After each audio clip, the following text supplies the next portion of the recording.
mas não conhece o Salvador. Uma vida ingrata, uma vida sem sentido, e está passando a vida e por nada. Mas diferente daquelas pessoas que levam a palavra em consideração aos seus corações e sabem o verdadeiro sentido da pregação da palavra de Jesus. E continuando então, Jefferson, Paulo, ele considerava duas pessoas como filhos da fé. Quem que eram essas pessoas, pastor Jefferson? Paulo tinha que, dentro do contexto de Filipenses, ele vai falar de Timóteo e de Epafrodito. Timóteo, ele vai dizer assim, ele vai mandar Timóteo. O grande desejo é do próprio Paulo ir para Filipos e rever, né? Ele expressa isso na carta, fica muito claro o desejo dele ir ver os irmãos pessoalmente. Mas ele vai mandar Timóteo também, se ele não puder ir, né? E ele vai dizer de Timóteo: ninguém tem igual sentimento, que cuide muito bem do vosso estado, que é buscar a Deus, buscar o que é seu, e buscar as coisas que são de Cristo, né? Do que Timóteo, né? O jovem pastor que aprendeu com Paulo, filho na fé, Paulo considerava Timóteo seu filho na fé. Ele vai exortar o próprio Timóteo, persiste em ler, né? Ele vai dizer, persiste em ler, Timóteo, né? Para teu crescimento, né? E aí entramos numa problemática no meio evangélico, e não só evangélico, mas do Brasil. O brasileiro é um povo que pouco lê. E quem pouco lê, mal pensa, mal raciocina e perde muita coisa. E imagine, então, não ler a palavra de Deus, né? Então, ele vai falar muito bem de Timóteo e ele vai lembrar do chamado. Lembra do teu chamado. Foi feito por imposição de mãos dos anciãos. Lembra da fé não fingida que habitou em tua avó Loide e habita em ti também. Então, ele conhecia muito bem Timóteo e confiava nesse jovem pastor.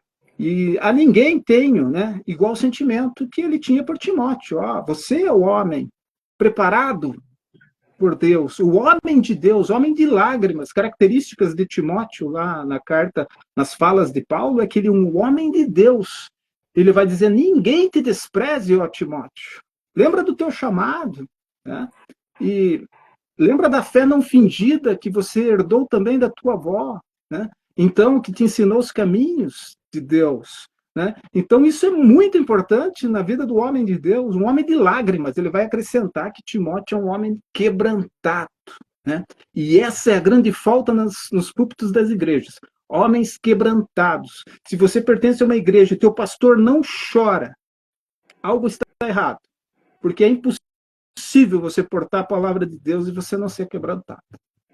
Ou ele dominou só a técnica, ou ele é insensível, ou as duas coisas, algo está errado.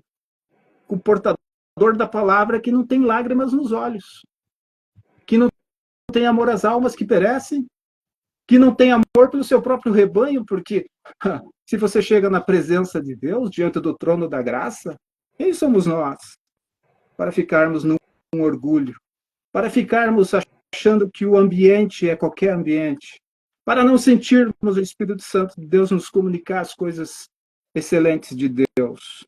Algo está errado com esse cristianismo que não se quebranta, né? Eu não aceito um cristianismo não quebrantado, né? Então, é muito importante, Ari e amados, que esses filhos na fé do apóstolo, nós aprendemos. E você vai ver uma qualidade tremenda, não é só na igreja de Filipos, né? Ele vai falar de Roma também. Há uma qualidade dos crentes de Roma também fantástica.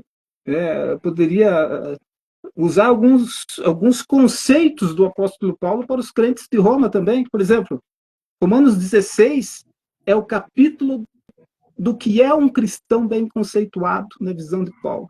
Ele vai usar termos como, para Priscila e para Áquila, meus cooperadores em Cristo Jesus, né? Ele vai falar ainda a igreja que está em sua casa, né? A Epeneto, meu amado. Ele vai chamar o cristão Epeneto, meu amado. Primícias da Acaia, né? Ele vai saudar a Maria, trabalhou muito por nós. trabalhou muito por nós, né?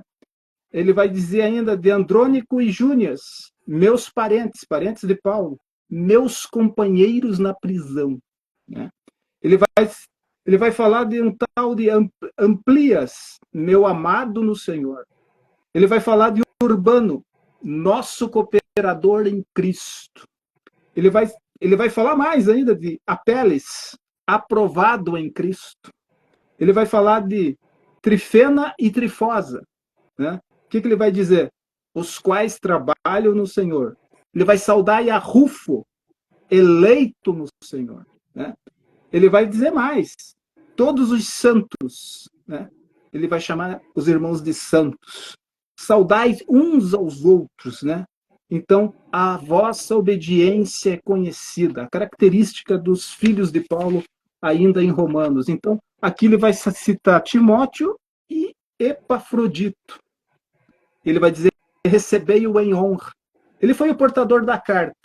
E quando ele levava as ofertas para Paulo, ele quase morreu no caminho de Filipos até Roma. Ele quase morreu, ele esteve perto da morte. E ele vai receber uma palavra no testemunho do apóstolo Paulo. Graças a Deus, Deus livrou a Epafrodito, para que não me acrescentasse tristeza sobre tristeza, né? Então, recebei-o em honra, né? Então, os filhos na fé do apóstolo eram crentes, realmente, a maioria eram crentes com uma fibra que agradava a Deus. É claro que a sua maior dor foi aqueles em quem Cristo não nasceu. É verdade. Pastor, na continuidade ainda falando da motivação de Paulo, em Filipenses 3:1 e Filipenses